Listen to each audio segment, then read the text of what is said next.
Good morning on this 4th of July weekend, and thank you for coming to First Baptist Church of Gas City. Today, the message is on the unforced life. I believe that each and every one of us have had moments in our lives where we have felt forced. Forced to take out the trash. Forced to eat the broccoli upon our plates. Forced to wear a tie when we were young. Forced to dress up on special occasions to go see grandma. Forced to go to school. Forced to do homework. Forced to pay taxes.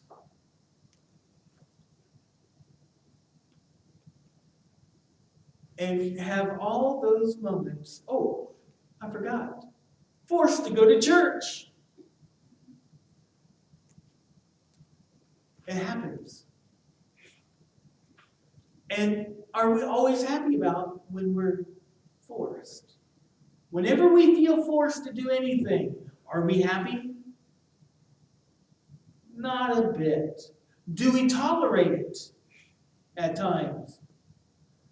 Do we just say, oh, it's only going to last a little while? True. Now, I would like us to hear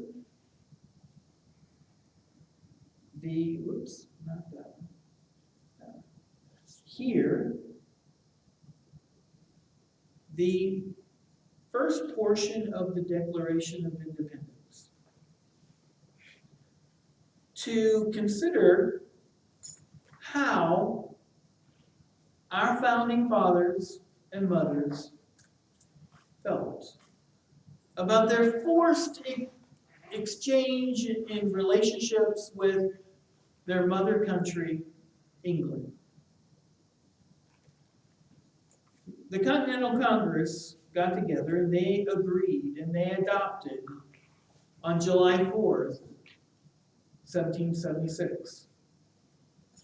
And it reads, the unanimous declaration of the 13 United States of America, when in the course of human events, it becomes necessary for one people to dissolve the political bands which have connected them with another, and to assume among the powers of the earth the separate and equal station to which the laws of nature and of nature's God entitle them. A decent respect to the opinions of mankind requires that they should declare the causes which impel them to the separation. We hold these truths to be self-evident, that all men are created equal, that they are endowed by their Creator with certain unalienable rights, that among these are life, liberty, and the pursuit of happiness. That to secure these rights, governments are instituted among men, deriving their just powers from the consent of the governed. That whenever any form of government becomes destructive of these ends, it is the right of the people to alter or to abolish it, and to institute new government, laying its foundation on such principles, and organizing its powers in such form as to them shall seem most likely to affect their safety and happiness. And it goes on to say, these ideas of separation should not be taken lightly, should not be done lightly. They are saying that they do not want to separate from England for minimal reasons. That they want to give a list of grievances of why this needs to happen. Now think about the things that we have been forced to do over our lifetime. And have we drawn up our lists of grievances of why I don't want to go to church, of why I don't want to go to school? One thing I do with students who complain insatiably about going to school is write down the reasons why you don't want to go to school. It can't be just because I don't like it. It's uncomfortable. But give specifics. Well, I'll never have to use this in my life. But to actually state. And why do you not want to go to church? Give your reasons. Why do you not want to celebrate certain holidays or whatever? Give your reasons. Make it clear. Make it factual. And see what happens. Why I don't want to eat my broccoli or my spinach. Lousy taste. Tastes like dirt. Then that's why you put vinegar on it. To give it a little something. Give it a little kick. Those kind of things. To say why. Now, can you imagine that there would be people who would say, I don't want to stand for certain songs? Could it be? Is it possible to feel forced by other people's opinion of how to be? For instance, a birthday party. I don't want to have cake. Well, what do you want? Well, I don't want cake. Pie. Well, you don't have pie on a birthday. And I don't want candles. Well, you gotta have candles on the cake. If you're gonna have cake, you gotta have candles. I don't want them lit. But if you're gonna have candles, then you gotta light them. And then, I don't want my cake with candles and they're lit, and I don't want to blow them out.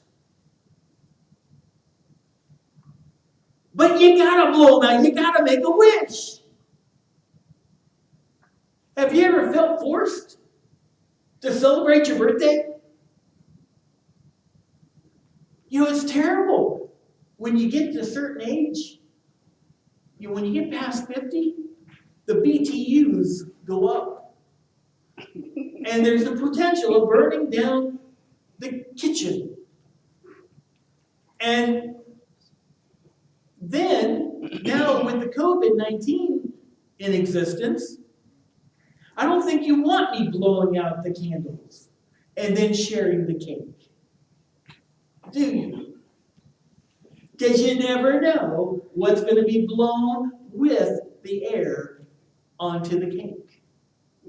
The candles might go out, and you may have averted a dangerous fire. But you've just now opened up a whole lot of possibility. Would you like some cake? But I don't want any of that cake. Especially after Steve has blown his whole mouth's worth of germs onto that cake. You ever feel forced? You gotta go with the crowd.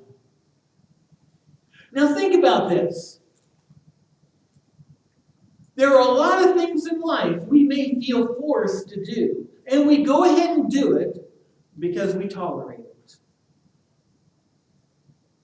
Because we don't want to appear to be rude.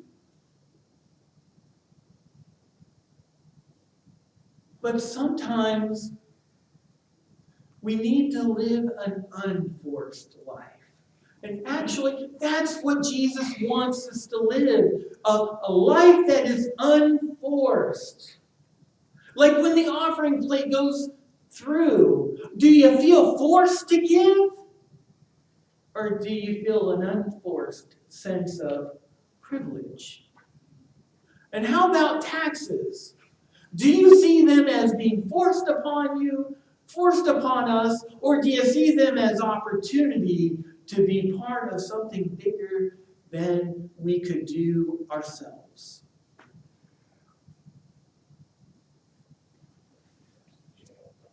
Now, the scripture for today is from Matthew, chapter 11, 25 to 30. And it reads, "At that time Jesus said, I praise you, Father, Lord of heaven and earth, because you have hidden these things from the wise and learned, and revealed them to little children. Yes, Father, for this was your good pleasure. All things have been committed to me by my Father. No one knows the Son except the Father, and no one knows the Father except the Son, and those to whom the Son chooses to reveal him.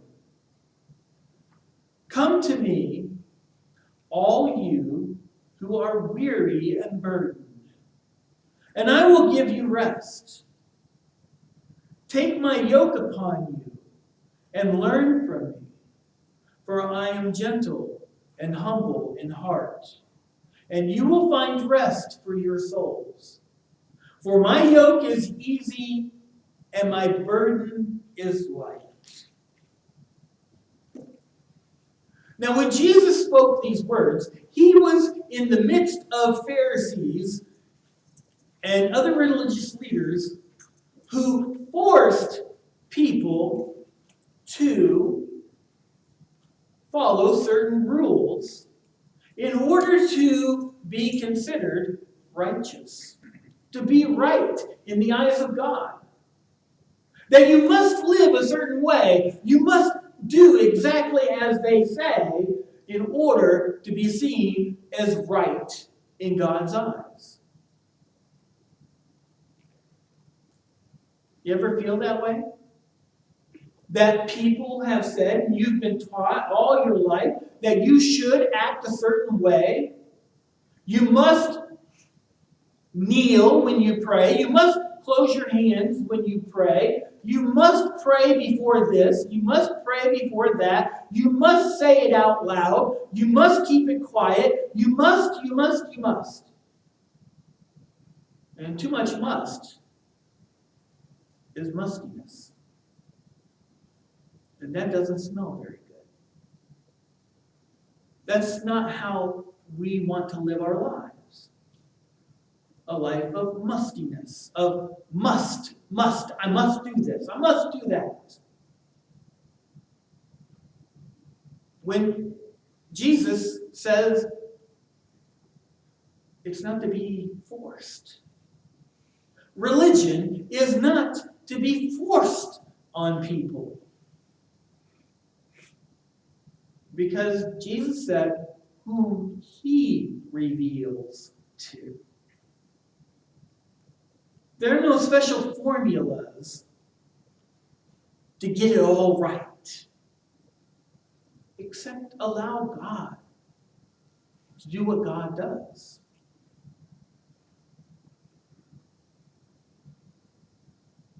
See, we celebrate the 4th, but Jesus' act on the cross is to be celebrated every day. Life, liberty, and the pursuit of happiness.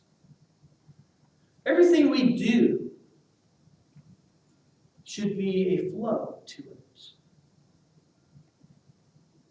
not a have to. And think about this. Our political leaders have a tendency to say, this is the way you go. This is the way you must do it. This is the way it has to be done. Really? Who really says? Jesus says, take my yoke. And in order for oxen to work together, they have to be yoked together. And they have to have a common goal to move this way, to pull this plow. Take my yoke, Jesus says, for a common purpose. See, the common purpose is that all people may have life and have it to its fullest. If what we do, what we desire, takes away life from somebody else, then we're not equally yoked. If I say, let's go this way, and you say, let's go this way, is that equally yoked? The scripture says, as in Paul says this, that a man and a woman should be equally yoked. Have the same vision, have the same faith, have the same hope. Not be unequally yoked.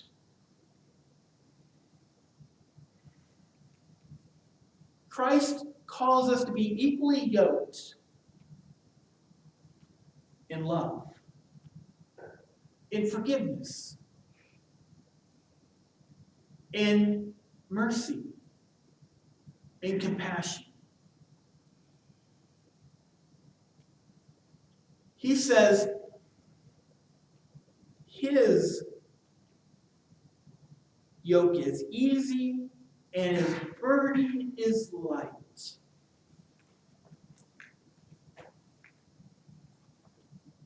Think about the things in our own lives.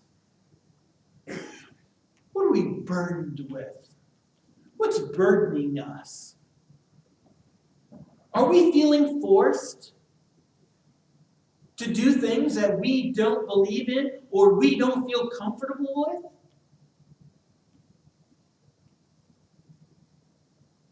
Just think about your relationships. Why do we argue with each other in life? Because we're not getting our way. I argue, I raise my voice if I feel like my liberties are being pushed aside. If I feel like I'm being pushed to do something I don't want to do, I'm being forced. I think you know what that feels like. Your spouse wants to go uptown. You want to sit in the recliner and relax. Who wins? And is it possible for both to win?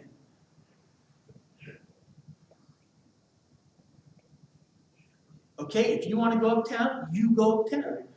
I'm going to sit here in the chair and relax. No, I want us both to go.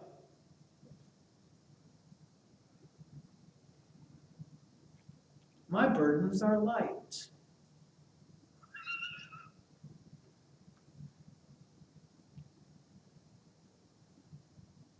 I like a clean house. My spouse likes whatever. I'm not saying this is true. Hypothetical. How do you deal with it? Do you just clean it all up? Or do you allow whatever happens, happens? And what really matters is we appreciate each other. Jesus said, my yoke is easy and my burden is light. There's no pushy, no shovey, just loving. What does that mean? My yoke is easy, my burden is light. Then why do we say, you must, you must, you must, you must, you must?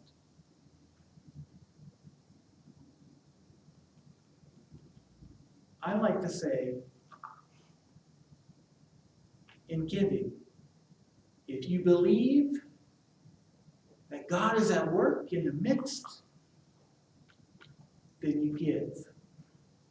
If you believe that you gain value by being present, by listening, to being and singing together, then you gather.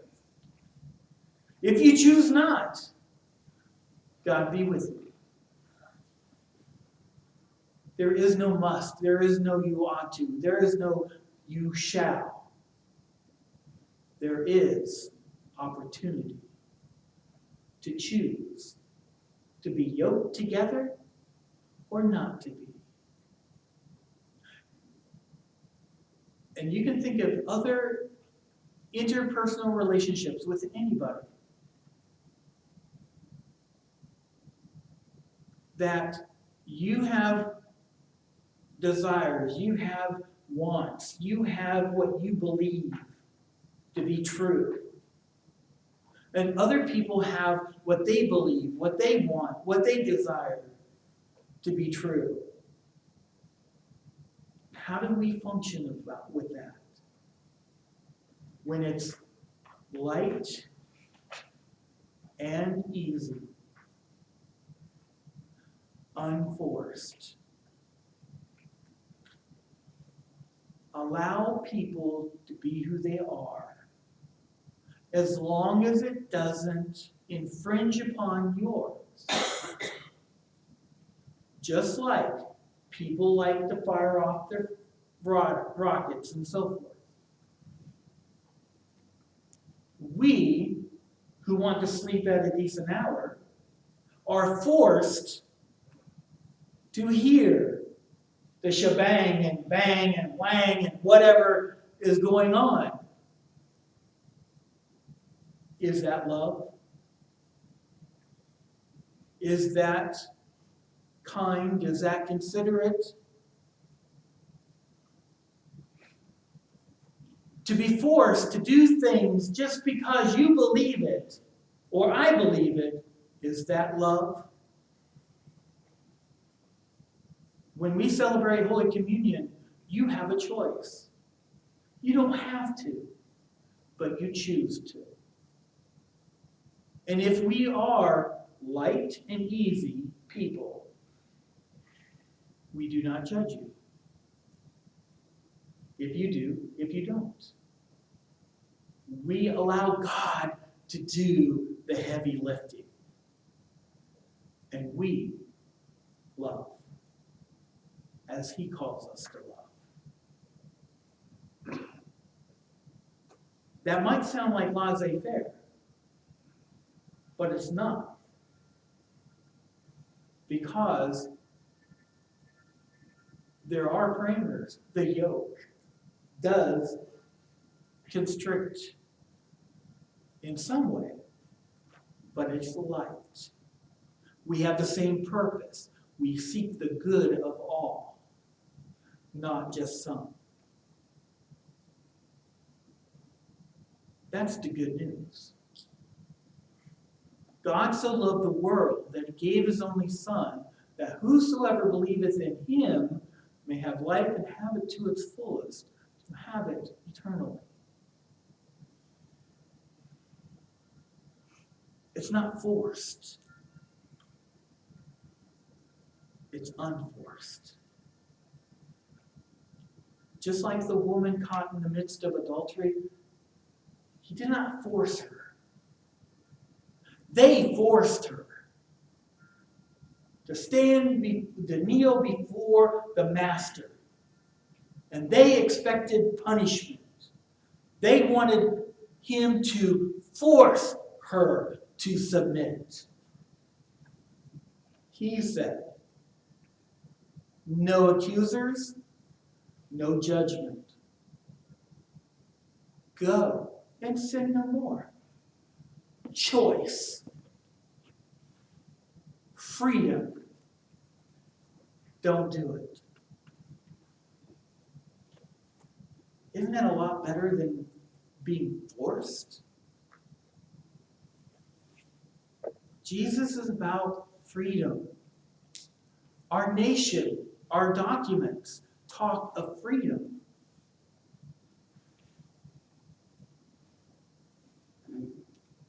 We've got a document here.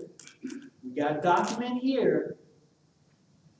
Which one has true, universal, transformative power?